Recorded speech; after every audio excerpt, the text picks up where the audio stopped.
Hello everyone. Today we'll be beginning with the new chapter, the third chapter of your textbook, Two Stories About Flying. Basically, this chapter has two parts. The story is divided into two parts. The first part is his first flight, and the second part is Black Aeroplane.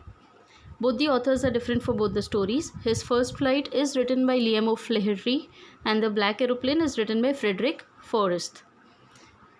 Today we'll be seeing the first part, his first flight, and then the next video we'll be seeing the summary of the Black Aeroplane. This is a very simple story. The story is basically about flying. As the heading says, two stories about flying, it is very much clear that both the stories are related with flight. Now the first part deals with a bird. The first flight, or you can say his first flight, this story deals with a young seagull. Seagull is basically a bird, a water bird. Water bird से मेरा मतलब है वो birds जो आपको पानी के आसपास ज़्यादा दिखेंगे. यूजुअली आपने देखा होगा जिनकी बीक्स बड़ी होती है, जो ईजिली पानी के ऊपर फ्लाई करते हैं बहुत शॉर्ट डिस्टेंस पे और पानी में से फ़िश कैच कर लेते हैं, वैसे बर्ड्स सीगल होते हैं. फॉर अ बेटर क्लैरिटी आपको चाहिए तो आप इंटरनेट पे सीगल का पिक्चर भी सर्च कर सकते हैं. आपकी टेक्स्ट बुक में भी एक रफ इमेज तो दिया ही है. So the story is basically about a seagull, a young seagull. इसकी फैमिली में जो है उसके मदर फादर है, ये खुद है, और इसके सिबलिंग्स है, a brother and a sister. The story is a very simple one, but we can learn a very big lesson from this story.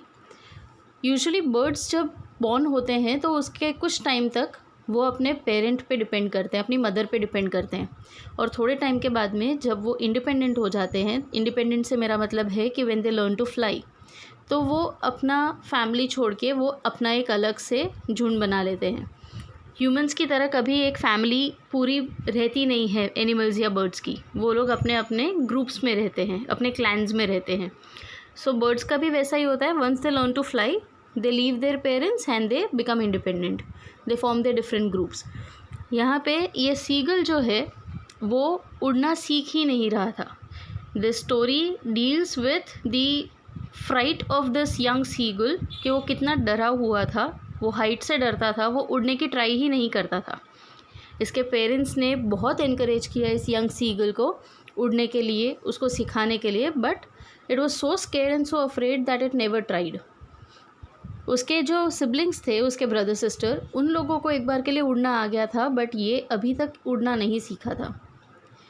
उसके फैमिली ने, उसके brother sister, mother father, everyone encouraged him कि वो उड़ना सीख जाए. उसको बहुत तरीके से मोटिवेट किया, उसको समझाया, उसको डांटा, but this young seagull did not learn to fly. It was so scared. One day the family decided that they will ignore the seagull now, because अगर उस पर ध्यान देते रहेंगे तो वो कभी भी उड़ना नहीं सीखेगा. So they decided that they will ignore him, they will not pay any attention to him, and once and for all वो कुछ ना कुछ खुद के लिए करने के चक्कर में वो सीख जाएगा उड़ना. But still ignorance was also not working for this matter. Seagull did not learn to fly even after the family ignored him. Once the family decided कि वो इसको अकेला ही छोड़ देंगे, क्योंकि इसको समझाया वो काम नहीं आया, इसको डांटा वो भी काम नहीं आया, इग्नोरेंस भी काम नहीं आया. Finally they decided to leave him alone. To leave him alone does not mean that the family did not care for this young seagull, but they wanted him to learn this lesson of his life, because a bird, if does not fly, how will it survive? So family ने क्या decide किया था कि वो लोग अलग चले जाएंगे और इसके साथ नहीं रहेंगे. And hence what was decided was being done. The family, that is the parents and the siblings, all four of them, they went to a cliff. और ये जो सीगल था वो सी के पास ही रह गया. इसको वो लोग लेके नहीं गए. उन लोगों ने फ़्लाइट लेके, दैट मीन्स उड़ के सीधे क्लिफ पे पहुंच गए. But this seagull it did not move from nearby the सी.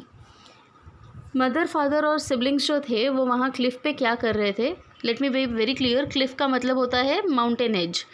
तो वो लोग तो एक माउंटेन के एज पे चले गए थे जहाँ बहुत हाइट थी, बट सीगल को अपने पेरेंट्स और उसकी फैमिली पूरी वहाँ से दिख रही थी कि वो लोग वहाँ थे, और फैमिली को भी सीगल दिख रहा था.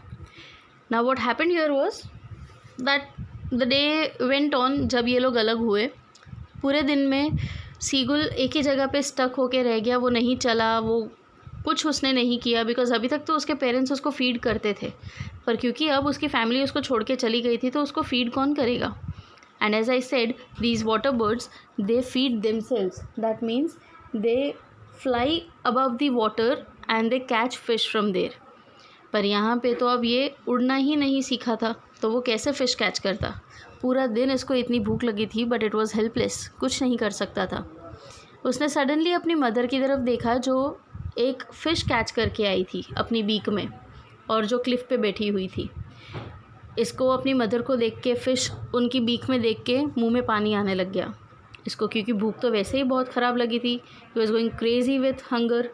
एंड फाइनली जब उसने अपनी मदर को देखा कि वो अपनी बीक जो थी वो रब कर रही थी उस क्लिफ़ पे, तो उसको समझ आ गया that she was going to tear away the fish and she was going to eat it. पर सीगुल बहुत हेल्पलेस था कि वो क्या करे. उसको खाना चाहिए था, पर वो कैसे करता, कैसे खाता. तो उसने डिसाइड किया अपनी मदर के पास जाना, क्योंकि उसकी मदर तो उसके पास आई नहीं थी. When she was rubbing her beak against the cliff to sharp it so that she can easily tear the flesh of the fish, at the same time seagull it started walking and it moved towards the cliff. धीरे धीरे धीरे जब तक वो रब कर रही थी बीक अपनी the mother, by the time seagull चल के वहाँ तक पहुँच चुका था. And when it reached there, it saw that the mother, she was about to eat the fish. Now what happened here was, the seagull, it wanted to eat the fish but could not, and at that same time वो Cliff पे से नीचे देखता है तो उसको बहुत ऊंचाई से दिखता है. and it was so scared it could not fly. The mother was about to take the flight but it could not fly. The seagull was unable to fly.